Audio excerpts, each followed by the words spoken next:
And welcome to Understanding Photography with Kim Ayres, episode 200 and something. 280 something. 287? 8? I should have checked before I actually started this, shouldn't I? Anyway, it doesn't matter. Today we have the Signs Challenge. So I asked everybody to... 2 weeks ago I did a podcast specifically dedicated to the idea of photographing signs. Not omens and portents, but the physical signs, directions, instructions, warnings, that kind of thing. And I then set a challenge. And that's what people have sent in images for. So we're going to be reviewing these and see if we can be inspired by any of the images sent in. If you happen to be watching live, leave a comment to let me know and we can make a start. Yeah, so welcome to Understanding Photography with Kim Ayres, episode 200 and something. 280 something. So yes, here we are, live on YouTube. Well, if you happen to be watching live, then leave a comment. Let me know you're here. Let me know where you're from. Let me know what the weather's doing. We can have the usual kind of chat. It's a friendly place. Also, if you happen to be watching live, then click the like button. That's always useful. Sometimes if enough people click the like, it sort of shows it in a couple of other people who've said that they've got an interest in photography, puts it in their feed, and somebody goes, oh, something live, wondering what's going on there. And occasionally we've picked up a few new people that way.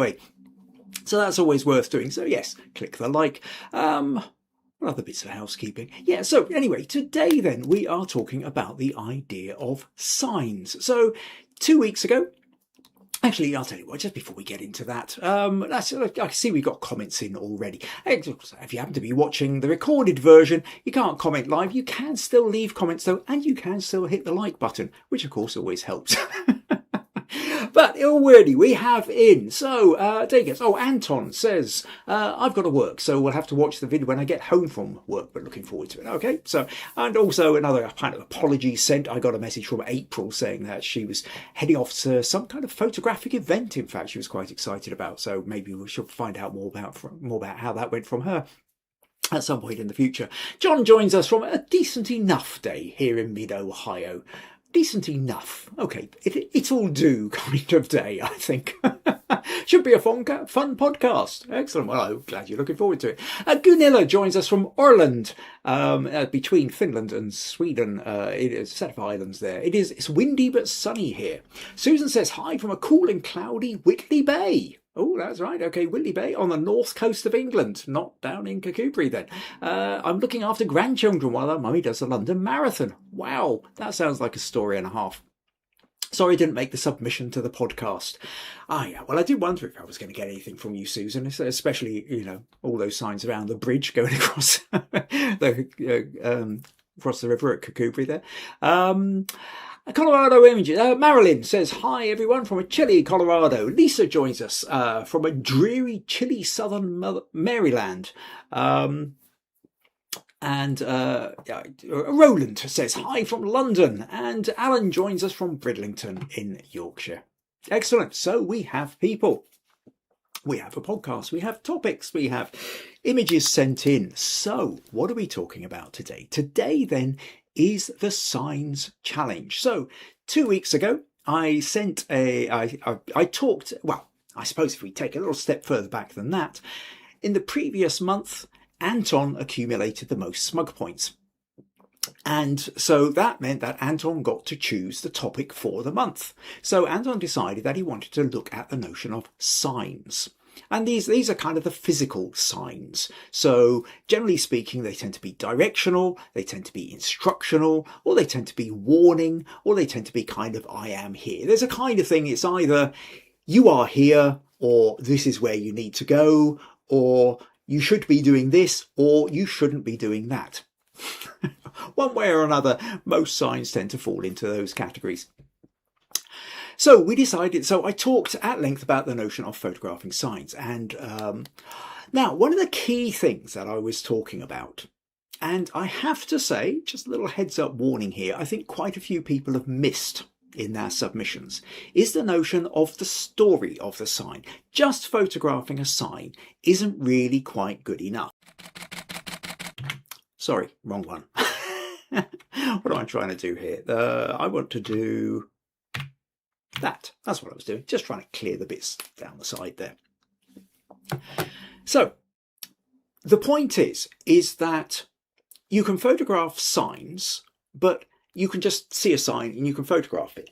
And that is kind of product photography. You're just repeating something that's already there, which really isn't enough if you're looking to improve your photography.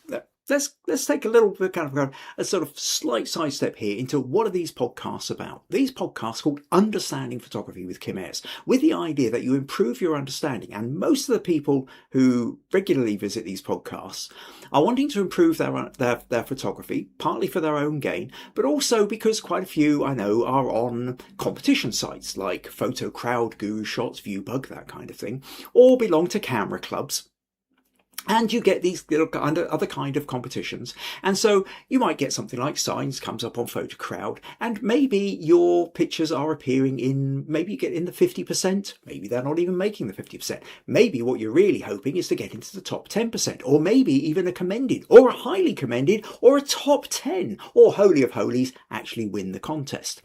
So how do you move from the idea of barely making into the top 50% to maybe breaking into the top 10%?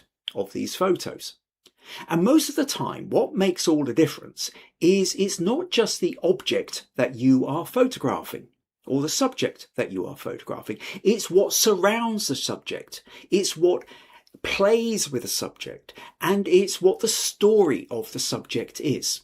And so when I talked about photographing signs a couple of weeks ago, one of the things I tried to express, and I'm not sure how well I may have done it given the lack of the number of people who really seem to have grabbed what I was trying to say, and maybe I just didn't explain it properly, but it's really important that there's a context to the sign, that there's a story of the sign. So when people are looking at it, it's not just, oh, there's a sign, it's, oh, that makes me feel something, that makes me react in a particular way, that transfers a concept, a mood, an idea, a feeling. You're trying to, and everything I talk about on these podcasts for the last 280 whatever podcasts, primarily I'm talking about the notion of narrative and story. What is it you are trying to communicate? How clearly are you communicating that? How well is the person who's looking at this photo picking up what you are trying to communicate? What we are doing with the camera is we are trying to capture something, and then from the way we frame it, to the way we zoom in, to the way we do our shutter speeds and our technicals, our aperture, to the way we edit it, to the things we include in the photo, to the things we don't include in the photo, all these things are there to intensify that narrative. And if we don't take into account any of these things, then the photo will just be, it'll do at best. And if you really want to up your photography, you've got to go beyond the it'll do. Couple of comments coming in here, just double checking. Oh no, it's just, oh, Meg's joined us. That's right. A little bit of chat between you. Okay. So, you have been warned. Okay, so what we're going to do then is, like, I think to begin with, I will just do a little bit of desktop tidying up here. So I'll move that over to here, this over to here, just so that I can make sure that I can see what's going on properly. And then I will double click on that. And so,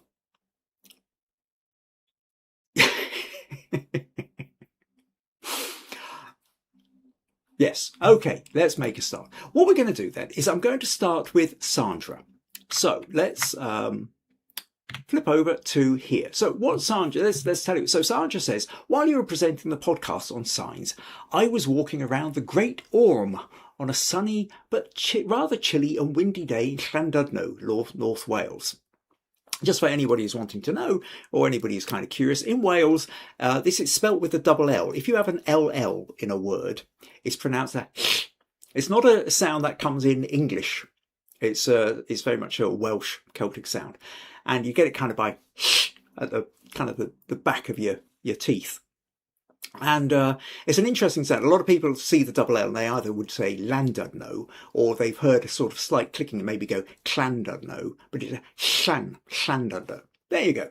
You learn more than just photography on this.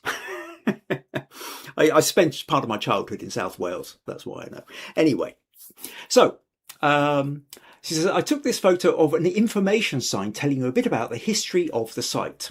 Won't be watching on Sunday as I'll be flying to Amsterdam. So another one who's not here today. But anyway, Sandra says, so this one's from Sandra. So what we see here is this sign in is half of it's written in Welsh. You've got the translation written in English over here. So you've got the English and the Welsh in the English and the Welsh in the English and what have you. And it's one of these lovely little historic signs that's telling you all what was going on. So Ridgeon Furrow, where you are standing, was a village. Over 800 years ago, the people who lived here grew crops, raised animals to eat or trade. And then down in the distance, we have what looks like a cemetery and a building there, presumably for services and what have you, but it's on the hillside overlooking the sea as well. So it's an interesting spot, and what Sandra has decided to do is to focus on getting the sign, but also a bit of something else going on here. Now, where they're standing at the moment is, so the village itself was up on the hill. Whether that was the graveyard back 800 years ago, not totally sure. We might find it in here, but I didn't actually see anything on it. Doesn't matter. So there's a notion then of, as a kind of an introduction to the notion of photographing signs. And what Sandra has done is she's got the sign, but she's got the context of the sign as well. So we've got building down in the distance, bit of sea, so we can see that. And I suppose what it reminds us of is that notion of, for those of us who've gone on those kind of regional walks where we go to places and maybe we're following a particular path and there are little signs telling us about where we are, what the history of it is, what it is we're actually looking at.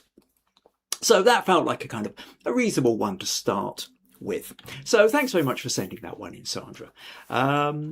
What have we got? Roland says, I like the fact the sky is cropped out. Yeah, I think that the notion that we're looking down the hill, so we've got the sea in the background, the sky isn't necessary in this one. Andy joins us and says, hey folks, greetings from sunny Hertfordshire. Glad you could join us, Andy. Oh, and Robert's joined us from a rainy, stormy North Texas. Oh, back in Texas then. Excellent. Although not so excellent for the rainy and stormy. Hope it doesn't interfere with your connection. Right, okay. Next up then, I'm going to go to Becca. And Becca said, now it's been a little while since Becca sent something in, but anyway, she says, I actually have one for this. I took it in York when this building was being partially demolished. I liked the red notes of the scaffolding and the barrier cones and the grid framework of the windows being echoed by the wooden framework below. I took it on my phone camera and cropped it in slightly to remove some of the road sign and the sky. I'm a sucker for a vintage sign. And so this is kind of fun. So what we've got here is we've got this vintage sign, quality used furniture, antiques, office furniture, all that kind of stuff, just remaining on the outside of an old building. That's obviously, maybe it's being partly demolished, or maybe it's one of these where the fascia, the facade is perhaps being restored and while they rebuild the back of it. Sometimes that kind of thing happens. And what Becca's done here is you've got this sort of grid kind of aspect of it. And so really what she's tapping into here is, yes, we've got the sign, but what we also have is we have this context of the fact that the sign is an old sign, that there's work going on. And she really likes the kind of the grid aspect. We've got the red of the metalwork around it, what have you. Now, she also says about tying in with the red of the little barriers and the cones. To be honest, personally, I'm slightly less certain about those because they're a different colour. They're sort of slightly more orangey red. And they're plastic as opposed to the metal and stone, which you have around the rest of it. There's also a slight feeling of needing it maybe tilted a fraction. As part of the problem, you've got the phone, you're tilting it up, so there isn't a really strong vertical, or rather the strong vertical is sort of in the middle, is where you would expect it to be. And your direct vertical is over on the side here, and as we move further over, the verticals kind of tilt in on the left. So this is one of those where I would say, a degree or two tilted straight up would have possibly worked. And actually, when we just crop in a little bit like this, maybe, just remove that little bit of barrier at the bottom, I actually think that works as a slightly better photo. I'm less convinced by this bit. It's not overly added. I think the alternative to that, to cropping it, would have been to pull further out and have a sense of the paving, the road, the situation, maybe some of the buildings around it, maybe even cars going past or something, so that you really then got a kind of context for it. Of course, if you zoom out too far, you are then going to lose the sense of the sign as well. So a little bit of a balance there. So maybe on balance, perhaps maybe cropping a little bit more like that. But I do quite like this one. So yeah, thanks for sending that one in, Becca. What else? Oh yeah, okay. So Meg saying hi to Robert. Okay, next up, we've got Andy down in Hertfordshire, who didn't write an awful lot other than grab yourself a bargain. Budget gifts. This is fun. This is fun. I do kind of like that. So the sign, obviously, budget gifts, with no sense of what budget gifts might be beyond the fact that you've got a bloke standing in the doorway having a cigarette. Yep, having a cigarette. And I like this bit down here as well. I like the broken bit of something and the paper, and a couple of feathers from probably where a seagull has had a scrap with something, a couple of fag butts, cigarette ends. Suddenly realising what doesn't translate necessarily directly over to the other side of the Atlantic. Cigarette ends, yes. I kind of thought this was fun. Budget gifts. Is he the budget gift? You know, yours for only $2.99, and what a bargain. Maybe they'll even throw in the shoes for free. So yeah, I think this is quite fun. This is one of Andy's quite good observational street photography style things where he's catching something coming out, you know, the side of the building. It's one of those where you really do get a sense of a bigger story. Roland says, I like the square framing on this. Yeah, I think it works well for this, and the fact that it sits to one side, and there is this kind of large empty space, except for another sign here, which is so faded, we have no idea. Although perhaps that little slight black and white grid there could mean it was some kind of notice, like a police notice or something. Oh, there's parking, maybe a parking there. So at some point there was some kind of instructional warning sign there, but it's just got this whole sense of rundown. Yeah, quite funny that. So yes, thanks for sending that one in, Andy. That was, yeah, interesting photo. Right, next up then. Oh, hang on a sec. What have we got? Just comments here. Susan says, wouldn't have him as a gift, Andy. And Alan says, but would you buy a used car from him? Lisa says, too funny. Andy says, lol. Okay, so next up then we are going to Gunilla. And Gunilla has sent in this one. And she says, these signs are on a temporary building in the maritime corner of Mariham. Probably pronouncing that wrong. Anyway, inside the building, a galley, Emelia. I'm guessing that this might be the ship that we were looking at last week that you sent in for critique. Is being built and will be launched this summer in the harbour nearby. Then they will continue to build on it so it can be sailing in 2027. Well, that's quite exciting. The signs on the left show which companies are sponsoring the construction. On the so this bit here over on the left, we've got the sponsors. And over on the right, on small plates, were the names of private individuals. So over here, then there are names of individuals donating stuff there. So it's probably quite a good way to raise. You know, you're trying to create a ship like this, you're needing to raise money, and part of it, you know, so anybody who's sponsoring it, businesses sponsor in order to get their name out there, so that it's a little bit of extra publicity. They can see what they're doing, and then. But I think it's a nice touch to actually have the individuals who are kind of, you know, smaller companies and what have you advertising as well. The galley is being built by volunteers according to an old model. It is being done to preserve shipbuilding knowledge on Roland. When the ship is finished, it will be a school ship for young people who want to learn the art of sailing. The association in charge of the construction already has a similar ship that has participated in several tall ships races. It's hard to show you what the sign means because all you see is the temporary wall that hides the ship's construction. Even if you could take a photo through the door, which unfortunately isn't here on this side, it would be hard to see what's going on the ship because it's so big. And ultimately, this is kind of a bit of a problem. So yes, we have signs, and yes, we have the signs telling us what's going on. But because we can't actually see the ship, I don't think, or even part of the ship or the part of the construction or whatever, I don't know that this translates very well. To go back to this idea of if you were putting this into a photo competition on signs, it just wouldn't score particularly highly. Yes, it is signs, so you've ticked the box, but it's a signs in a it'll do level. It's not a signs as in this is intriguing, there's a bigger narrative. I mean, if you go in and you look and you read the signs, maybe there's a bigger narrative, but you're not seeing it from a quick glance at a photo. It's just signs on a wall. And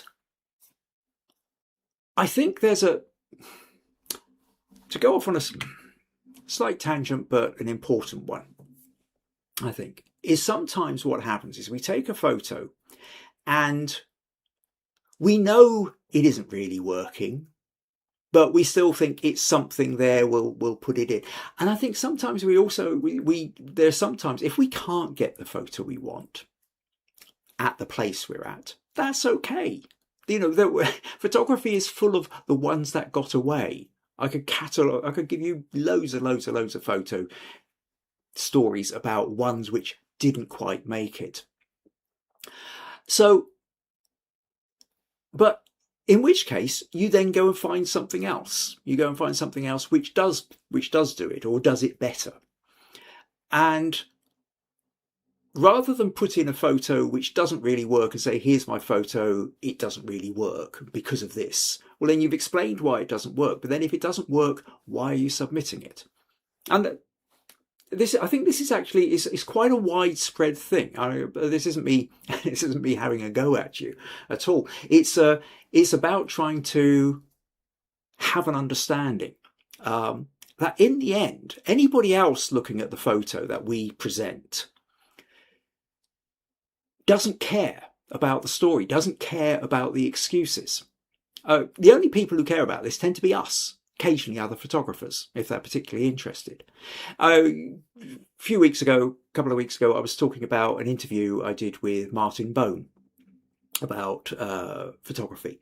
And one of the things that came up is like, for example, when people talk about, oh, do you have a Canon or do you shoot with a Nikon or do you shoot with a Sony or a Panasonic? You know, what camera do you use? What lenses do you use? And one of the things I said in that is nobody cares. Or the only people who care are maybe, you know, a few photographers who have an absolute fascination with it. But when you look at a photo, you don't look at a photo and go, oh, that was shot by a Canon or that was clearly shot by a Sony. You don't even go, oh, I wonder what the excuses were for why that shot didn't work. You either like the photo or you don't. And now it's back to that understanding that we take the photo. We have the whole story of the photo. We know what challenges we went through to get the photo. We know the fact that this was so nearly the photo we wanted, but it didn't quite make it. And so we have all that in our head, but so we still put the photo up because we feel like we have mitigating circumstances. The problem is anybody else looking at it doesn't know the story that went with it. They don't know the mitigating circumstances and we get no kudos for it. They like the photo or they don't like the photo. Now, this isn't just about Gunilla's photo. This is about for everybody. And I've fallen into this trap myself, which is why I'm able to explain it now, is that there are photos that I've taken which I've thought, I like the photo. Really what it came down to was I liked the story behind the photo, except for the fact that the photo itself didn't deliver that story. The photo only delivered that story if I was there to tell you the story that went with it. And when we're sticking photos in for competitions or challenges or anything like that, then mostly nobody else knows the story. The photo has to carry the story in the photo. And not just Gunilla's photo here, but we're going to see that this same thing applies across a few other photos that have been sent in, which is kind of why I'm wanting to try and get this point across. So stick with me, because I think if you can grasp this and really kind of get the hang of it, it's really important and may well help you as you move into the future with your photography. What have we got? Alan says, what a good subject for a series of images over time. Yeah, I think, yes, that notion of the boat being built, if you could find a good spot where you could actually see the construction of it, or maybe even try and wangle some access to it. I mean, there's another thing here, which is, just comes out to mind here. They might already have this covered, but sometimes they don't. You get projects being done like this boat building or whatever. And if you go along, if you're not charging any money, maybe this is something you want to do as a project, and you talk to them and say, well, look, I'm looking for an interesting photography project. Then, would you like a photographer to, I could come in and take photos, once a week or once a month or something like that, and document the process. Now, as an opportunity, as a photographer, as an amateur photographer, that would be an amazing opportunity to really be, you're suddenly allowed in, you're given access, you take photos, you get to try out all these different things. And for them, they're delighted that somebody can come on and do that for them as well. So maybe now, it might be they already have somebody or, tied up for that, but it's worth maybe looking at or investigating if you wish. Anyway, mind you, having said that, not everybody is of the kind of mindset or brain wiring even that feels that they can go forward and make that kind of thing happen. So entirely up to you, just a suggestion going forward. What else? Oh, Gunilla says, I understand what you mean. Roland says, Camera Lucida by Roland Barthis is a good read. Okay, let me know why it's a good read. Okay, but that's in the comments if anybody wants to pick that one up from Roland. Right, okay. Next photo then we're going to go to is John. And John says, this is my choice for a sign photo. The barn is fairly close to where I live, 20 minutes away. I thought it was a poignant sign considering what is painted on it. It's also right beside a major highway. So the sign, every day is Earth Day to a farmer. Licking Country Farm Bureau, Licking County Farm Bureau, Licking County Soil and Water. Licking County. Is that the name of the county? It's called Licking, I guess. Okay, so this one then from John. In a way, is another one of these where I feel it sort of falls a little bit into the category, into the kind of thing that I've just been talking about with Gunilla. So you've got the writing on the side of the building, and maybe fine, it's a saying, every day is an Earth Day to a farmer, which you can agree with or not agree with or whatever, but it's a point and it's something being made. But it's a statement, but there, beyond the sign, is there anything that's backing that up? Is there anything that's supporting that? Or is there anything that's contradicting that? And without the sign, without there being anything else in the picture to reinforce or contradict, to support or to add to this, I think you end up with this problem of the fact that it's a kind of, yes, it's a sign as in it's a sign contest, and this is a literal this is a sign. So you can tick the box that it's a sign, but it becomes an it'll do photo again, that you might get into the top 50% in the crowd, in the challenge vote or whatever, on your online sites, but you're not going to be getting a top 10% for something like this, because it needs something more. It needs something to explain. It needs some, I'm not sure quite what else you would have here. Maybe if you had a few people dressed up as carrots, or you had a couple of farmers having a punch up, or you had somebody protesting, or I don't know. There needs to be something else which is giving us a sense of the sign and what it's contributing to the environment that it's in, or what's being contradicted by it. I don't feel there's enough story to it. It's just a photo of a saying on the side of the building, and however poignant that saying may be, without anything, so like Gunilla's photo, You know, that if you go in and read it, it might be very interesting. You could see the picture of the shape, and so that's an interesting project. But as a photo, as something to stick on the wall, have as a bit of wallpaper on your phone, to share with a lot of other people, to say, wow, isn't this interesting? I don't think that it has enough in there. But like I say, this is something that I think is kind of happening a lot. And it's the bit that I really want to try and get across with all this, is that if we're wanting to improve our photography, if we're wanting to move up the rankings in PhotoCrowd or ViewBug or anything like that, then it's not enough just to have a literal interpretation of what you're photographing. You need to have a story that goes along with it as well. So I hope that makes sense. But yeah, thanks for sending that one in, John. Roland said, oh yeah, so it was Licking County. What a name. Wonder where these ones come from. Roland says, the book investigates the effects of photography on the spectator, as distinct from the photographer and also from the object photographed. Okay, that sounds interesting. So that's Camera Lucida by Roland Baths. So yeah, go, if you want to know the exact spelling and what have you, go and check back in the comments from Roland there. Yes, I mean, that is, yes, there's a really interesting point, and you could go off on a big tangent on this one, but in essence, you could say that there are 3 different effects with the photo. There's, if you are photographing a person, there's the effect that person, the effect on the person who's being photographed, or the effect on the subject which is being photographed. Now, sometimes there's an effect, sometimes there isn't. Then there's the effect it has on the photographer. What is it the photographer's looking at, and how are they being affected by what they're seeing and how they're framing it and how they're photographing it. And then there's the third bit, which is how the viewer is affected by viewing the image. And each of these 3 things can be totally different. They're not the same thing.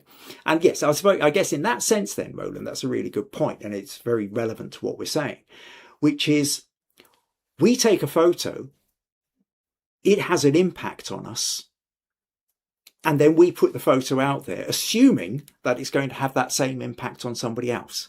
And it never will. Because at the point, and I've said this many times before, at the point we take the photo, we have a whole bunch of other things going on. We are not just dealing with a 2-dimensional image. We're dealing with the sounds. We're dealing with the smells. We're dealing with our emotions. We're dealing with what was running up to this point. We're dealing with everything that happened after this point. We're dealing with smells. We're dealing with our emotions. There's all sorts of things that are contributing to us. So when we take that photo, we suddenly step back into the moment we took that photo, and we have this rich, multi-dimensional, emotional, sensory experience that nobody else has. They just look at the flat photo. So we need to understand that, however, if we've got all these things are not going to be communicated just by somebody looking at the photo, unless we have gone to specific degrees to try and communicate that. And this is back to how we communicate that story. So from the settings on the camera, from the composition we use, to the lighting that we use, to all these different, to the editing techniques we use, all these different things are there to help us try and communicate the story. Because we have to understand we're trying to do it in this way because we only have that little visual frozen moment to communicate that story. We don't have all the sounds and the smells and the emotions and the before and the after or any of these other things. So, yeah. Okay, more comments here. Viji's joined us from India, says, good evening, friends. Welcome, Viji. Roland says he doesn't write it. So, yes, it's just coincidental that they're both called Roland. Yes, because Susan asked that. Right, okay, so next photo then we're going to go on to, Viji's here just in time then, because we're now going to take a look at Viji's photo. And I do have to say, I really like this one. This to me, let's tell you what Viji says first of all. Viji says, here is my submission for this week's podcast. This was taken on a very hot day and I was scouting for signposts. My husband was riding his Royal Enfield Bullet motorcycle and I was his pillion rider. So Viji's sitting on the back of her husband's motorbike as he's riding around. She's clicking away with her phone. This particular scene totally captivated my attention. I did not have much time to capture as we were also moving. Yeah, so for those of you who are thinking, oh, how do I line up this shot? Just imagine sitting on the back of a bike in India, charging about the place, taking your photos. Kudos to you, Viji. The arrows and the signs and the bikes, the auto rickshaws and the Jeep all kind of pulled me in. It's tough to explain. The action and the momentum are good, though it may not look extraordinary. I love the action here. Photo was taken with my phone. And it is. There's action here. And this is where I feel what you've got is you've got signs and you've got story, and the signs are an integral part of the story. That it becomes, the picture is more than just the sign. So the signs are nothing special. These aren't detailed signs telling us great stories. They're not wise words put there to try and help us imagine a better world. They are purely directional. We've got these black arrows on yellow backgrounds saying turn left, that the road is turning a sharp left. But I have to say, what's really lovely here is the auto rickshaws, which we can see here, so are also black and yellow. We've got one there, we've got one here. And those colours really then echo the arrows and the warning bit up to the right. So that black and yellow colour scheme is really powerful. But then what I also like about this is that we've got all these motorbikes all just leaning off to one side. As you just go around the corner, and you can feel it. You can feel, and then the idea that Viji herself is on the back of a motorbike, presumably much like this, or obviously a different kind of motorbike if it's a Royal Enfield, and there with her phone taking the photo. And there's a dynamic element to this. There's a dynamic element, and you really kind of feel something going on. You can practically smell the exhaust fumes. So and also, I mean, I like the idea. I like the fact that, again, these kind of auto rickshaws are not something you tend to get in Britain. I don't know whether I doubt whether you get them over in America either. So there's also become slightly kind of, there is a kind of more of an Asian feel to it, if you like. So there's almost a cultural aspect, which I find interesting as well. So the only thing I'd say is a sort of slight, there's a maze over here. That bit kind of grabs my attention a little bit here, is the back of this car. Not a lot you can really do about it. And if you crop it out, then you lose some of the bits. I personally, I might play around with Photoshop a little bit and just see if I could either darken that down or remove it through a little bit of, using the Photoshop tools, because I feel it does detract slightly.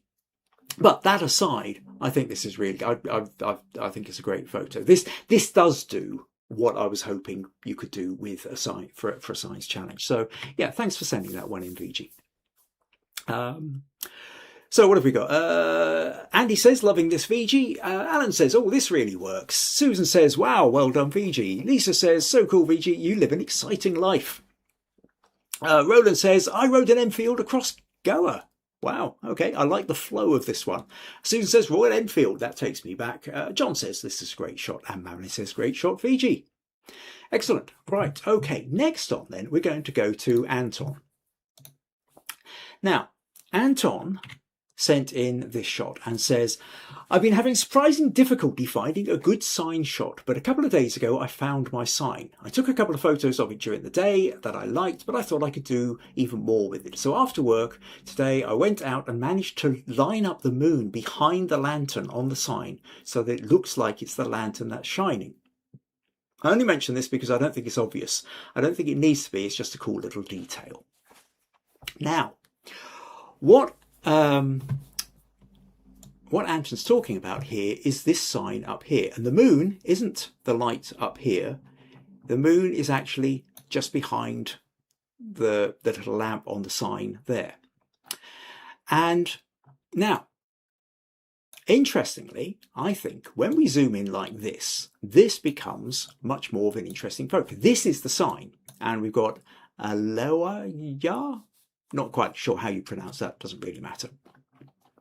The thing is that if we're talking about a challenge which is about signs, is I don't think you notice this sign until you've noticed everything else. So the very first thing that draws all your attention is the lamp. Is the lamp light. Now, we talked about that last week when you sent in an image about the fact that it was the light that's grabbing all attention. We also talked about it, I think, in an earlier image that you sent in, where again the light grabs all the attention. And it's something I think that you've got to be really, really careful of. The problem is when you're looking at it, your brain knows that it's a street lamp and you kind of filter it out. It's not relevant. It's not what you're looking at. So your brain filters it out. But the camera doesn't filter it out. And what happens is, first thing that it screams at us, it's going, oi, over here, look, look, look, big light, oh, whoa. Right, so it's kind of doing the equivalent of yelling at us, trying to grab our attention. And while it's doing that, it means our attention isn't going where we actually want the eye to go.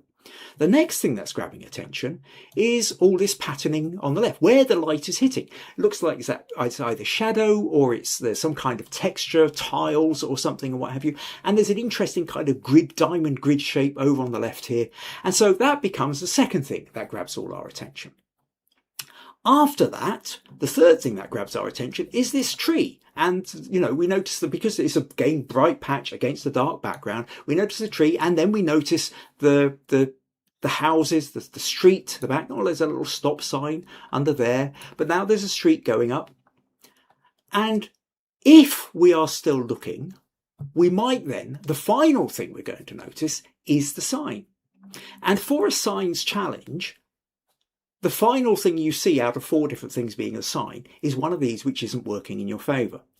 So to come back to then this idea of what are we trying to communicate? And as this is a signs challenge, the sign is the most important part. Now, we've talked about the sign in terms of a context, but here the sign is so small that the rest of and that light is so bright and those shadows are so grabbing the attention that we've actually lost the sign within it.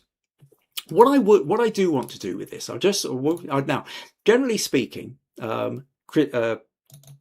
the challenges that we do here, I don't tend to do critique so much. It's supposed to be people sending in their images for inspiration. But with this particular case, Anton, I think there's an important thing to talk about. That ultimately, what we're doing here is if we take the real image part of the picture here, is this bit. And this is a kind of an interesting sign, I think. And then the fact that it's taken at night, the fact that there is light over here, not that we want the light in it, but what it's doing is it's creating this lovely bit of edge lighting coming around here. And now when we zoom in, we can see the dog. We can see this presumably is a lamp lighter. So going back to the days of the old gas lamps or whatever, you've got the lamp lighter and he's putting up the lamp. You've lined up the moon behind it so that it's looking like the moon itself is the actual light. We've got this side under here. I don't know what that means, but I'm guessing that probably translates to something relevant. So with that in mind, I quite like that. But it's so if what I would be tempted to do now is essentially let's crop out what it isn't necessary. And if we come to something like this, now the problem is here is this light is still taking up to, it's grabbing all the attention. And I did try playing around with it and there's no way you can get past that. The only way to get past that is really you would have to change the angle of your camera. And then maybe what we do is we crop in. Perhaps, maybe if we make this kind of squarish or something like that. So I'll just make that more or less square. And we just have a bit of light in there. Or do we even want to, there's the lamp bit coming over there. Perhaps that's even kind of getting away. Let's just kind of pull that down a bit. And ultimately we just do something. So we can see now, if we have something like this, I'll just take that down a little bit more. Now, as a crop, I want you to kind of consider the idea of this. Now, the light here isn't grabbing everything, but now it's still a bit too dark. So I'm just going to, the light is still grabbing our attention over here. But so I'm going to duplicate that layer. And just for the sake of it, I'm going to pull this open in camera raw. Now, if I hit auto, that's just going to make it too noisy. But it does kind of make it a bit more interesting. So I will, in fact, I'm going to, no, not that one, up the exposure a little bit, but take down the highlights. And then I'm going to maybe boost the contrast. Actually, I'll tell you what I want. I want effects, not texture. I want clarity. Yeah, now, we are getting very, very noisy at this point. We might need to go down and, in the detail, do a little bit of noise reduction. Something like that. But the key thing here is it's this. And maybe let's just throw in a little bit of vignette as well, which, yes, the vignette kind of helps darken down a little bit of that. So if we're talking then about a sign at night, this then is going to give us, we can notice that there's a light behind. We've got the moon behind. The light, the street lamp itself isn't grabbing all our attention, but it is giving us a couple of little beams of light coming down.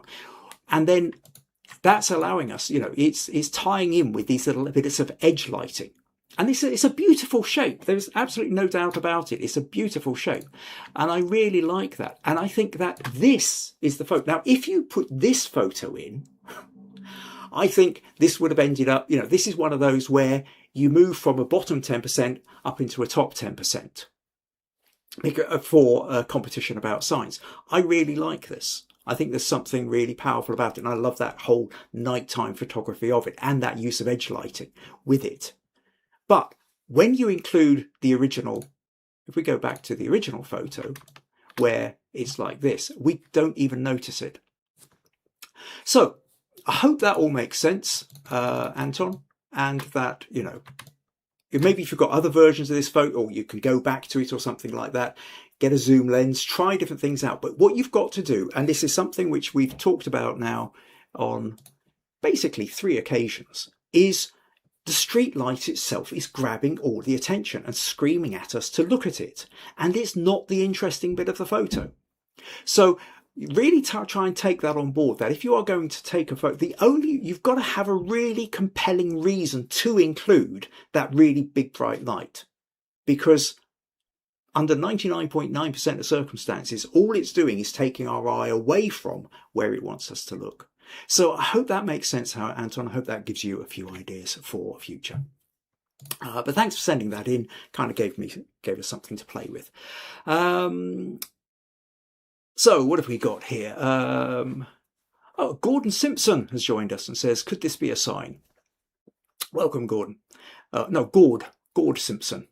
Could still be short for Gordon. Where are we? Viji says, we have 2 bikes, a Yamaha and a Royal Enfield. Love riding bikes. Lisa says, the crop looks great. Really captures the interest, I think. Roland's once a biker, always a biker. Okay, so lots of bike chat. Marilyn says, nice crop. And Gord says, nice.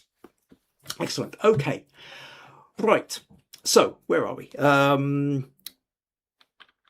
Right. Quick little reminder then that if you find these podcasts useful, interesting, entertaining even, and would like to support them, then buymeacoffee.com/Kim Ayres is one of the ways you can do it. Now, the other main thing here is that if you are wanting to send images in for challenges for the future, or you're wanting to send in images for feedback, then kimayrespodcast@gmail.com is an email address I set up specifically for these podcasts, so that my own email isn't getting constantly clogged up and running out of space. So send your images to that and let me know whether you're sending an image in for, if you're sending an image in for critique, then tell me where you're struggling, what the problem is. If you're sending in an image for challenge, give me a little bit of story around why you took the photo. Now, quick update on the Smug Points. So for anybody who's new here, the Smug Points you get are something, a little bit of fun we have, that you accumulate them based on how much you contribute to these podcasts. So just by turning up and saying hello, writing in the live podcast. So Gord, welcome. You get 5 Smug Points. If you send in an image for a challenge like today, everybody who sent in an image gets 10 Smug Points. If you put in an image for feedback, you get 25 Smug Points. There are also bonus Smug Points to be had, and at the end of this podcast, we'll be doing a little vote to see who gets the crowd vote, who gets my vote, and what have you, for a few bonus Smug Points as well. Then the winner of the Smug Points accumulation across the course of the month gets to choose the topic of the following month. So Anton won it last month and chose the option of signs, which is what we've been talking about this month. So, where we are at this month, and we are now into the final week, so this will all change depending on how it goes. But as we stand, Gunilla is on 65 smug points, way out there in front. Viji is on 40, Marcy is on 35, and Aydin and Anton are both on 30 each. So they're kind of the front runners. However, this could all change depending on how the votes go at the end of the podcast. So stick around. Oh, Gord says heading out for a photo walk shortly. We'll look for a sign or two. Right, okay, so what we're going to do now is we will move on to Roland.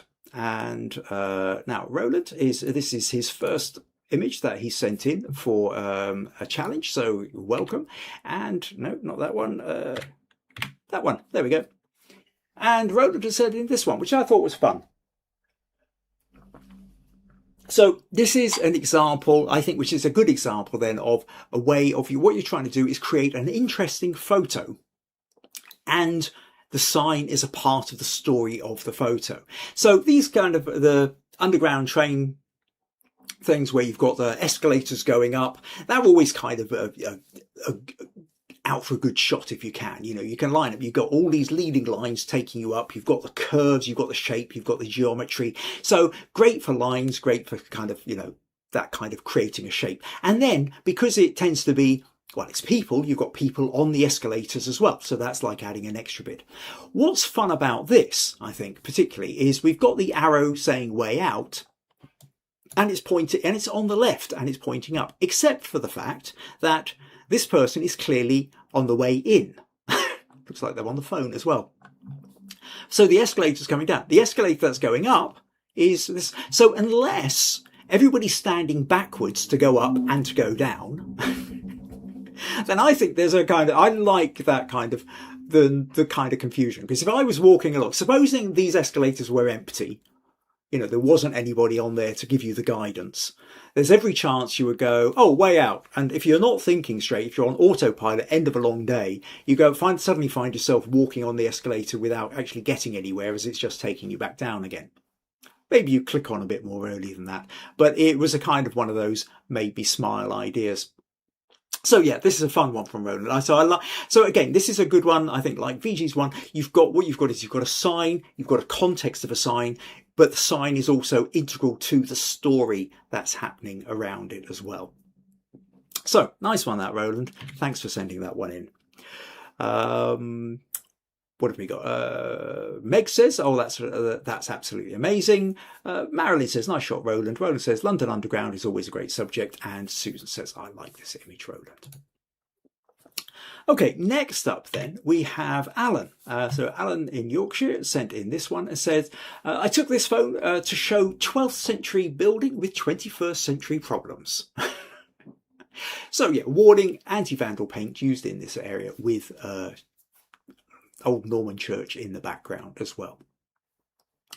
So I think with this one, Alan, it's once you explain the story, it makes sense.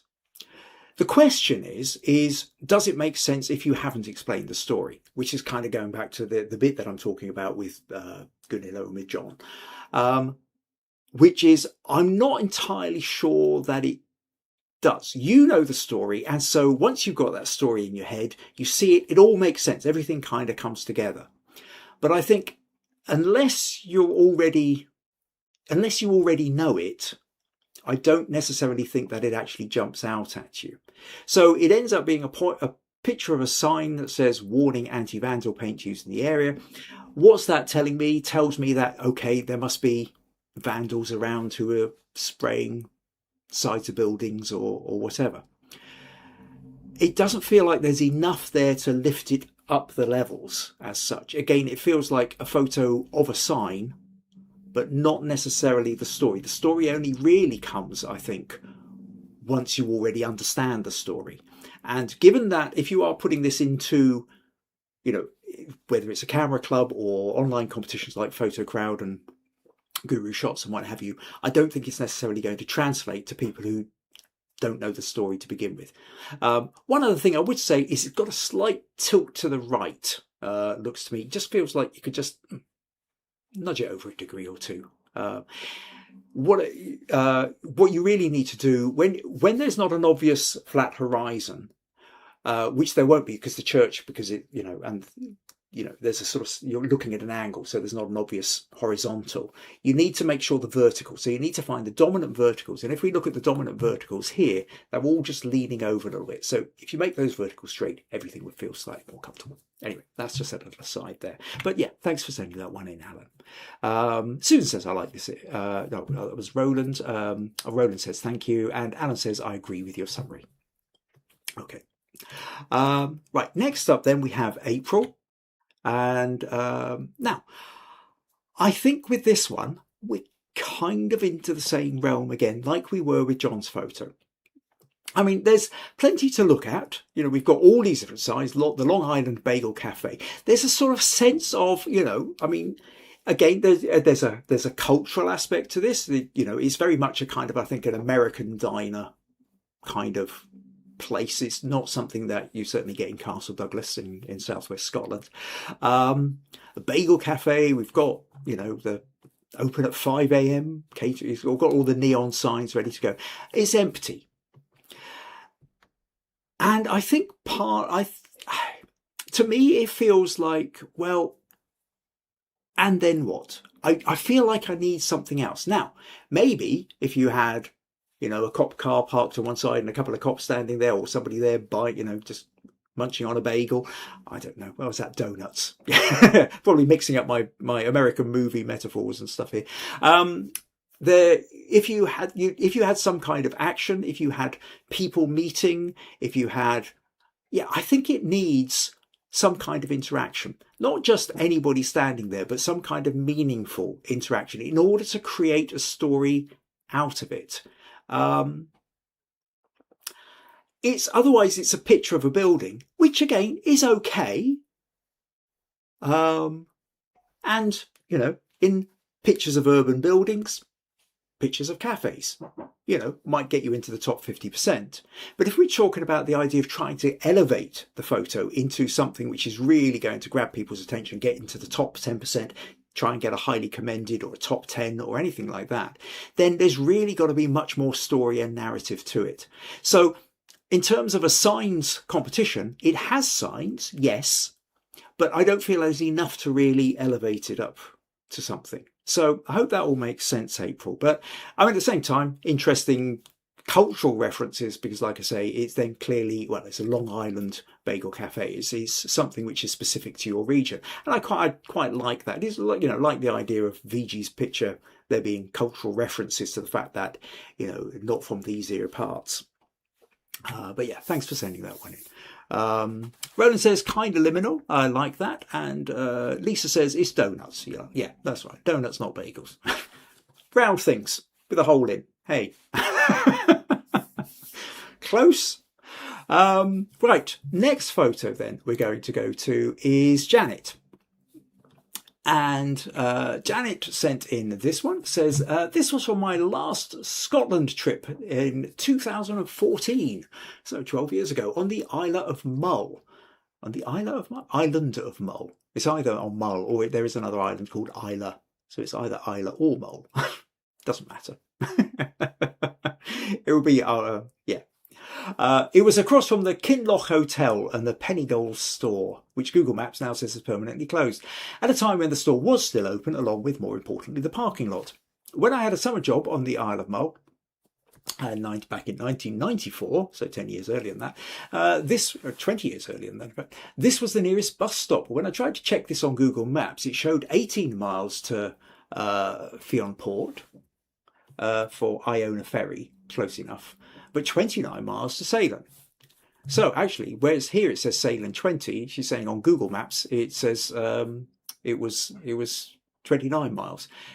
This here was that we've got an 1897 up here. So she says, my best guess for an explanation is that there must have been a more direct road or path in 1897 than the current road. So what we have here, I think there's a so it's a sign. The notion that this says 20, whereas in fact Google Miles says it's 29 miles. I think, again, like Alan's photo is something you only understand if you already understand it. It's not something that translates. So if you're then looking at the photo and its own merits, I think it's quite funny. It's one of these milestones. Black and white, I think, is a nice conversion to black and white. It really then brings out the texture, I think. It does feel, it just feels a bit kind of really squashed up to the left side of the picture. I think a little bit more room to breathe over on the left, I think, might have been a bit more interesting.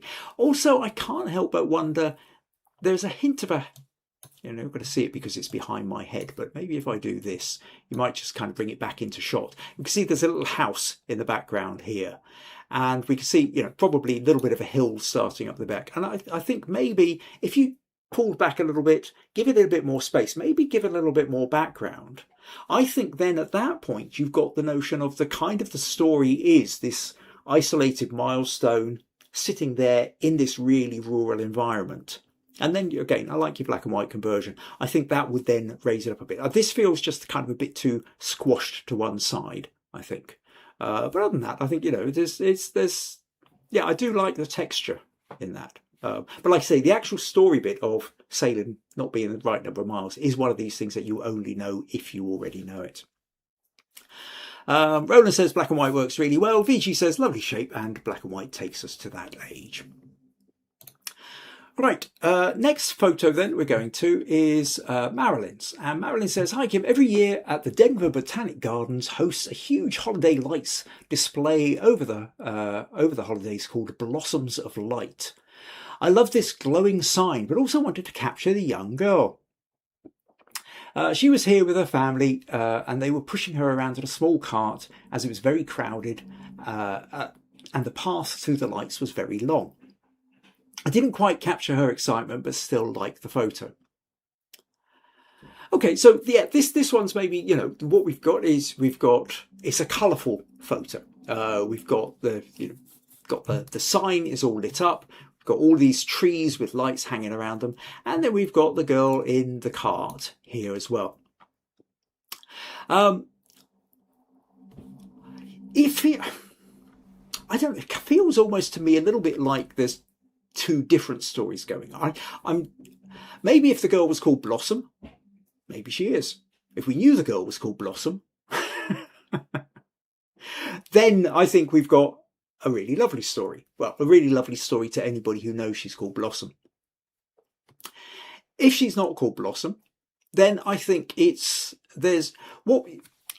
the key thing here is what we have is we've got two subjects. We've got the sign, which is grabbing our attention because it's all lit up, and that's what you put in. But we've also got the girl in the cart.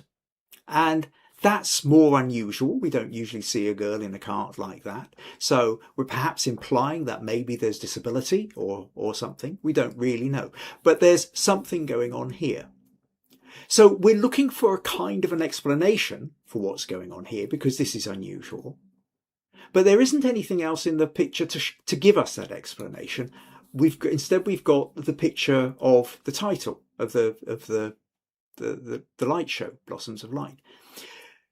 So in that sense, I think whilst, nice, colourful, nice exposure, interesting layout, like composition, I feel that in terms of narrative that's coming across, I think we're kind of conflicting. We've got two different stories and neither one is explaining the other particularly. We've got Blossoms of Light. Now, Blossoms of Light with all the lit trees is a kind of explanation, although it's just a title and isn't giving us necessarily much more. But the girl is trying to make us make a connection between the two.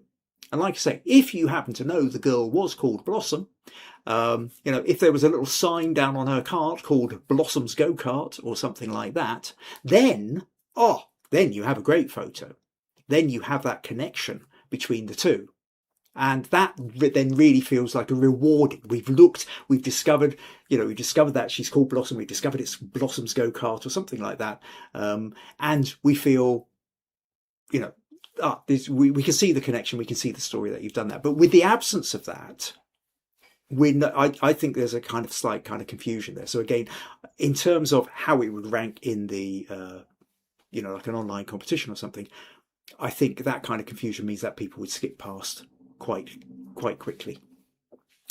So hope that makes sense, Marilyn. But thanks for sending it in. What did we say? Oh, Viji says lovely shape. Oh, black and white tape. Oh, right, no, that was about the other one. Viji said yes, festive and cheerful. Okay, finally then, before we move on to who we're voting for, is Meg. And Meg was out the other day and she sent in this one, which is a set of signs down in Castle Douglas, just down the road outside the post office. And she says, "Hi Dad, this sign looks so interesting with the different angles and the bright blue sky behind it." And yeah, I think this is, I mean, if you're talking sign, this is definitely signs. We've got 1, 2, 3, 4, 5, 6 different signs on the signpost, from the car park, tourist information centre, and the public's through to the town hall, the Loch community centre. There's also the signs on the pharmacy behind Castle Chemist. I think this is quite fun. I think it's also, and a little detail I'd not noticed before. Also, we've got a half moon up here as well. So perhaps we needed just another little sign saying moon.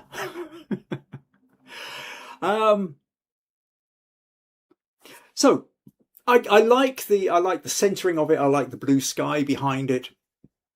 I think this is very much it is definitely a kind of does what it says on the tin kind of thing. You say you want a picture of signs. This is a picture of signs, and it's located in the Scottish Down of Castle Douglas, with again a particular kind of building type. Much like when we looked at April's photo, it's got very much that Americana. We know it's got that kind of American look to it. Viji, the vehicles, have that very much that kind of Indian or Asian look to it. Here, I mean, I don't know. It's certainly kind of Northern European, I would say, from the buildings and whatever. So it kind of puts you in a place as such. How much story there is maybe kind of limited. I like I say, I think it's one of these which, in terms of doing what it says it does, it's a sign. Yes, it's got a number of signs and it's in a place. So that helps a bit. I don't know whether it needs something else to really lift it up into the kind of high end of photos. But yeah, something quite pleasing about that kind of the blues and the muted greys, I think, and the kind of little bits of yellow in the colour scheme. So yeah, thank you for sending that one in, Meg. Right, okay, so thank you to everyone for sending in their images. I think it's been quite an interesting one. It's allowed us to really kind of go off and explore particular ideas about photography and what it is we're trying to communicate and how well we're communicating it. And whether, when we're giving a topic to respond to try and find photographically a story to it, how much are we just being literal with it, and how much are we taking a story and communicating a mood and feel, an idea that elevates beyond just what the subject is. And that's, I think, a key thing. So yeah, I in terms of podcasts, I think that's a really key, interesting point to take away with you. So what we're going to do now then is we are going to do the viewer vote. So I'm now going to go back through the 14 photos, I think it is 13 or 14 photos, and I will run through them first of all, tell you who's done them, and then into the comments I want you to type the name of the person who you feel ought to get the bonus smug points. So this is for the viewers vote before I tell you how I'm ordering mine. To do it. So what we're going to do is, so let's flip back over here. So remember, just one. You can't vote for more than one. If you write down more than one name, I'm only going to take the first one. So this one was Sandra. So if you think Sandra should get the most, should get the best out of the photos you've seen today, then you would write Sandra. Then we've got Becca with her quality used furniture work sign, or sign in the working, the building thing. So this is Becca. Then we've got Andy's budget gifts. And would you buy a budget gift from this man? We have Andy. So that's Andy with the budget gifts. Then we've got Gunilla with the shipbuilding that's going on. So it's Gunilla. That's Gunilla. Then we have John with Every Day is an Earth Day to a Farmer. So this is John, Jon. Then we've got Viji taken from the back of the motorbikes on the sign. So it's Viji, Viji, Viji. Then we have Anton's nighttime sign. So that's Anton. Then we've got Roland. So that's Roland for the underground way out. We have Alan for the anti-vandal paint. So that's Alan with one L, A-L-A-N. Then we have April, the Long Island Bagel Cafe, not donuts. Then we have Janet. That's Janet for the Milestone. Marilyn for Blossoms of Light. And Meg for the Castle Douglas signs. So that's Meg. So now stick your names into whoever you feel deserves the one that inspired you the most, the one you like the most for whatever reason that might be. Start typing your names into the podcast, into the chat box. We're getting quite late into the podcast. I'm losing the energy, I can tell. So stick down, who you consider to be your chosen image for that. And while you're doing that, I will just give you a quick summary of what's coming up over the next month. So whoever wins this will get, well, not necessarily wins this challenge. They might be the one who wins the challenge. But once we've sorted out all the smug points, I'll work out who's accumulated the most smug points, and then I'll be in touch. They get to choose the topic for May. Now, May itself, whilst it has got 5 Sundays in it, so you would expect to have 5 podcasts, it's only going to be a 3 podcast month. 2 of those weekends are taken care of for me. So next week, on the 4th, is that the 4th or the 3rd? I think it's actually, maybe it's the 3rd. Yes. So next week, the 3rd of May, will be a feedback session. So if you're wanting to get images, put in, if you want feedback on your photos, send me your image to kimayerspodcast@gmail.com and tell me about the photo, tell me what your sticking point is, and I'll do my best to try and help you work out how to create a better photo out of it. So next week, 3rd of May, feedback session. The week after, on the 10th of May, no podcast. I won't be here for a podcast. Maggie and I have got a rare weekend away together, so we're going to be trotting off to other places. So no podcast on the 10th of May. On the 17th of May, depending on who has won the challenge, the smug points, they will come. Hopefully by then we will have a topic, and I will give a full talk on the topic of the month for the 17th.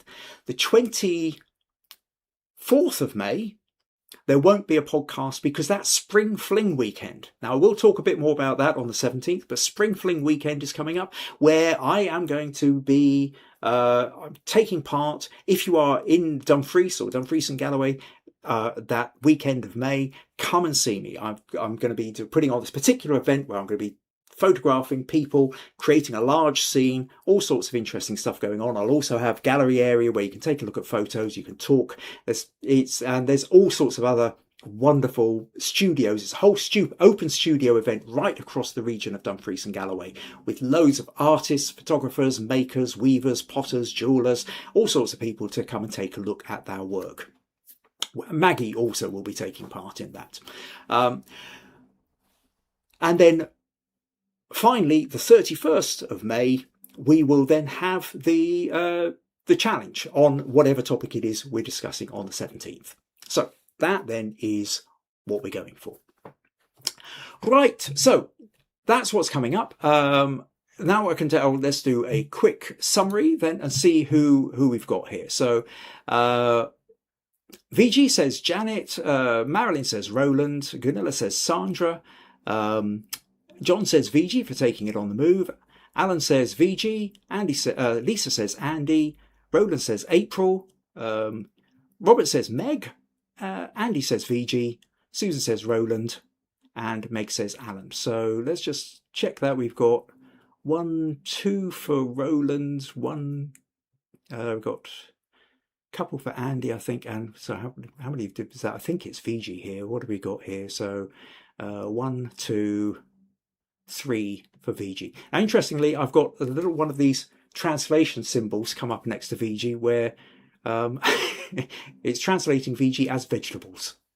Who knew? But it's very spread out, this one, in fact. I mean, Viji's got the most with 3 votes. But, you know, Meg said Alan, there's a couple for Roland, a couple for Andy, I think, Sandra, Janet. Yeah, so there we go. Viji then has won the viewer vote. So I want to make a note of that. So the bonus, Viji will get a bonus 20 smug points for that. So let me just make a note of Viji for that. So now then, let's come to my choices. What am I going for? So this then came down to the idea of, really, it was what I was saying about was the idea of what story we're getting and all the bits and pieces. And I have to say that in the end, my top choice, where are we? Likewise has gone to Viji. It's a fun, there's something about, I just love, it feels like it's got story. You know, the whole movement, the colour scheme, the energy, the fact that the signs and the movement and the subjects are all integrated into it all. So for the bonus 30 points, so winner of both my vote and the public vote, Viji gets it. So congratulations to Viji.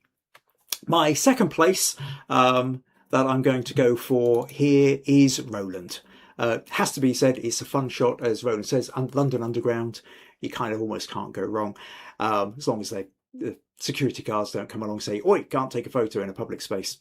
But I just love the way that the way out is just sitting on the wrong side of this. It just that I think is what elevates this. So it becomes, so for a signs challenge, it really does become I mean, there is a little bit here where I feel actually if you just stood over 2 steps to the left, I think you'd have had a much more interesting kind of, I think the symmetry of the image would have worked really well.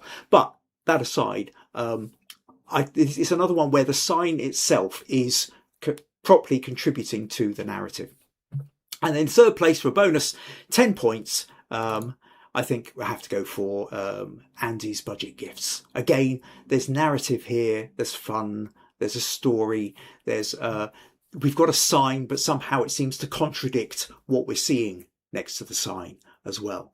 So those are my top 3. So Andy gets a bonus 10 points for that, Roland a bonus 20, and Viji a bonus 30. Then I'll also, a couple of commendeds, I think Meg for her signs, Janet and Becca. I'm also going to give a commended bonus 5 smug points each to them. But everybody who sent in an image gets 10 smug points on top of whatever else you've managed to put together. That's right. So that then, I think, brings us to the end of the podcast. Thank you ever so much to everybody who sent in images. And thank you to everybody who's taken the time to comment and to vote and to interact with the podcast. So next week then is a feedback session. If you would like to have feedback on your photography, which by far and away is one of the best ways you can learn to improve your photography, is to get that feedback on your own images, then make sure you send it to UPwKA at gmail.com. Send me your image, tell me what your sticking points are. I can have a maximum of up to about 4. And I do tend to do them on a first come first serve basis. So send me your image, and we can do that for the feedback session next week. Last few comments, well, plenty of people saying congratulations to Viji. And Viji saying thank you to everyone else. Roland says thanks and congratulations to the winners. Right, okay, I think that's basically us. So thank you once again, and I look forward to seeing you all next week. Take care. Bye-bye.